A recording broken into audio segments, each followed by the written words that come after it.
These are the Takomo 101 Mark IIs. So I have kindly been gifted these clubs for this video, or not gifted, borrowed, by a Dr. Evil. And those of you that know Dr. Evil will know where I got them from. And today I want to have a discussion about the Takomo 101 Mark IIs, and I also want to talk about buying clubs off the rack against custom fitting. Now the Takomo irons, however you pronounce it, are a direct-to-consumer brand, so they directly sell from them to you. There's no retailer in the middle, so there isn't anywhere, apart from, I saw recently, STS Golf? STS? STS? What's his name? Oh, there he is. SAS Golf, there we go. I did see recently, I didn't actually watch the video, but I saw that SAS Golf, forgotten the chap's name, sorry. I believe he is doing actual Takomo custom fitting, so he can click in different heads and shafts to see what's ideal for you. Anyway, these are a lower cost because there isn't a middleman, because there isn't the brand selling to the retailer then selling to the customer, so there isn't that kind of middle ground, and they also don't have the overheads of paying for tour players. So that's how they bring the retail price of these clubs down to a certain level that makes it very attractive to buy. Now, in my opinion, in my view, when I look at clubs like these and second-hand clubs, for example, we're looking at clubs that do a thing. Now, it might be a situation where you buy a set of these or a set of second-hand clubs from 5 years ago, whatever it is. You get those clubs and they do what they do. Maybe it's a model that spins a bit more, goes a bit higher. Maybe it's a model that is a little bit hotter off the face, goes a bit lower, spins less and cuts through the air more. We have to get those clubs and see what they do and accept what they do and almost adjust to them a little bit, or see if they suit what you want to see by a bit of trial and error. When we get into an area where we're looking at custom fitting, it might be, okay, here's your current irons, and you get through your current irons and they do that. I want the ball to go a bit higher, I want the ball to go a little bit lower. So in a custom fitting, here's a component that does that. Here's a different design of head that does that. So we can then use those components to fine-tune and find the flight we're looking for, which might be down to the opinion and experience of the fitter, but it is in a space where you can pick and choose different components, different heads, different shafts to make the ball do something more or less than something else that's been in your hands before. So there's the two kind of like brackets that we kind of look at. With Takomo, we have some choice in shafts. You got the KBS Tour, the KBS Tour Light, I believe. So I think there's enough to get something that works in there. But there is more choice in other brands, but then there's a higher price. Now, what happened with these irons is that they were purchased head only.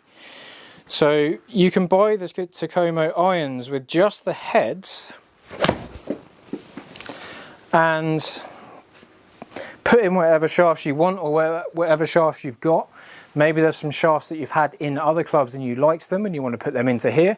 It might be that you put the shafts in yourself. It might be that you come to a facility like mine where you have the shafts and you say, can you put them together for me? But again, you're kind of upping the cost a little bit, which in the grand scheme of things might still make them less than a brand new set of TaylorMade, for example. And so far, I'm actually very impressed with these irons. We've got a little dot on the end of the head, which means it's a hollow head construction. So when you manufacture a head, when it's hollow inside and there's air inside, we need a hole for the air to come out when they're working in different temperatures.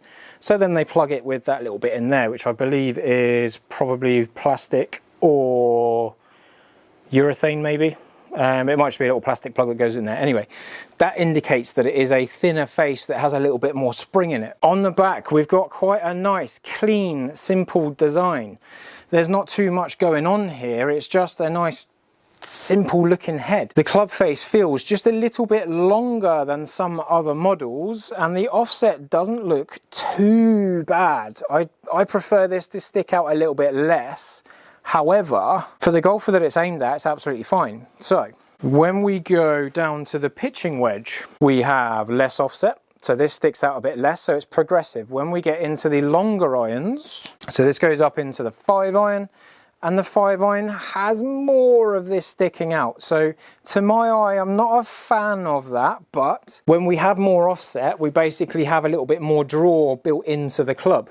When we have reduced offset, the draw's mitigated a little bit more. But what I do like is that the top line is medium, so that's not too thick looking at all. It is actually quite wide, but it's kind of rounded, so it's not too much surface area kind of shining back up at you. And then the leading edge is also quite straight, which I do quite like. It doesn't curve out too much or curve under, so it does sit quite flush to the floor, and it looks pretty clean behind the ball. You could tune these clubs into quite a wide range of offset. That wasn't the offset, that was me. Maybe a little bit of both. So I reckon you could tune these clubs into quite a wide range of handicaps. I reckon you could easily get someone from 4 or 5 handicap that wants a little bit of help and forgiveness and maybe a little bit more spring off the face because of that hollow head construction.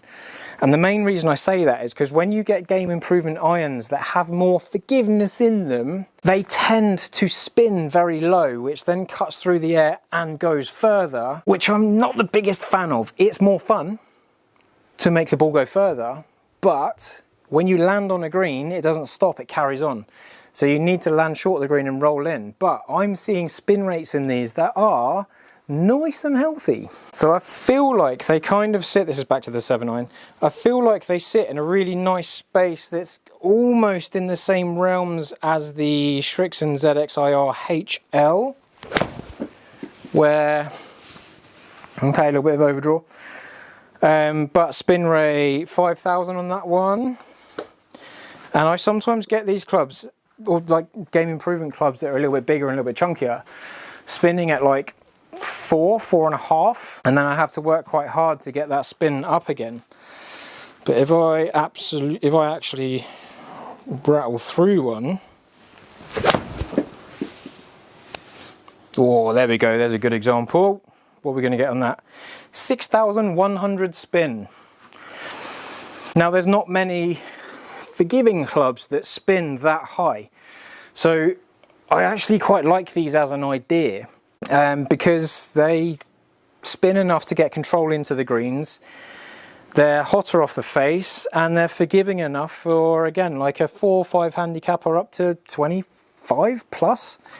It would just be a case of making sure you get shafts that kind of suit you a little bit more and they aren't too stiff and heavy. I would love to compare this club to the Srixon ZXIR HL. However, I can't put the same shaft in the HL to kind of give it a fair comparison. Now we have the Precision Rifle 6.0 in these. So this is a smooth, no-stepped shaft all the way through. They've been selected specifically because I think these were the ones before Project X, I think. And I'm sure you'll correct me in the comments if you need to. Ha! So they might have been bought at a better price point because they are slightly older as a model and not as popular because they're not going to be found off the rack in a set of irons. That's just a nice club. 182, 5,700 spin, or 5,775 next to the pin. I haven't got any complaints about this idea. I like the forgiveness, the extra spin, the extra speed, and I don't mind the looks behind the ball, and I also don't mind the looks in the bag. And this is the first time I've actually held the new Superstroke Lamkin combination. So Superstroke have purchased Lamkin as a brand, as a company, and I think they've stolen their kind of like Lamkin designs in the grip and written Superstroke on them. So then we have the Superstroke branded Lamkin quality kind of grips coming in. This is like a +4, so it's thicker on this bottom half. In a mid-size, it feels like the Golf Pride multi-compound +4, just without the cord at the top. So same sort of like sizing as that. But overall, this club feels absolutely brilliant. The downside is you won't find this combination elsewhere because they were bought head only and built after the fact.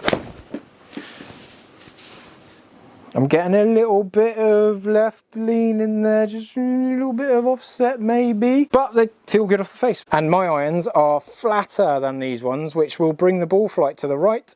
These are more upright and left biased for me. So that's something you can get adjusted after the fact, or maybe get in touch with SAS Golf and have a fitting. Who knows? Ooh, it'd be interesting to see how the pitching wedge goes. Again, it's quite a big head from what I'm used to, but not uninviting. That was a shank. Okay, I thought it was going to go left, so I tried not to go left. And that creates that. So, all right, release the head on this one. There we go. Haha.